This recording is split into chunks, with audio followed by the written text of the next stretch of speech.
Salam, efirdə xəbərlərdir. Birləşmiş Ştatlar Ermənistanın Suriya xalqına humanitar yardım göstərilməsinə imkan yaratmaq üçün Marqara Əlizan sərhəd keçidinin müvəqqəti açılması istiqamətində Ermənistan və Türkiyə arasında əməkdaşlığı alqışlayır.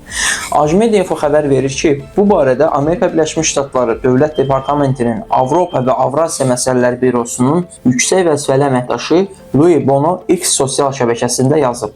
Bu, Cənubi Qafqazda əməkdaşlığın bütün regiona necə fayda verdiyini göstərir. O əlavə edib.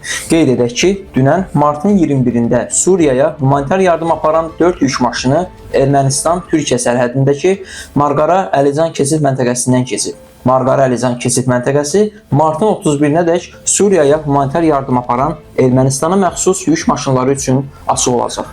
Sizinlə mən Şahin Seyidov, Azərbaycan Yəhudi Mediası. Unutmayın ki, xəbərdar olmaq sizin hüququnuzdur.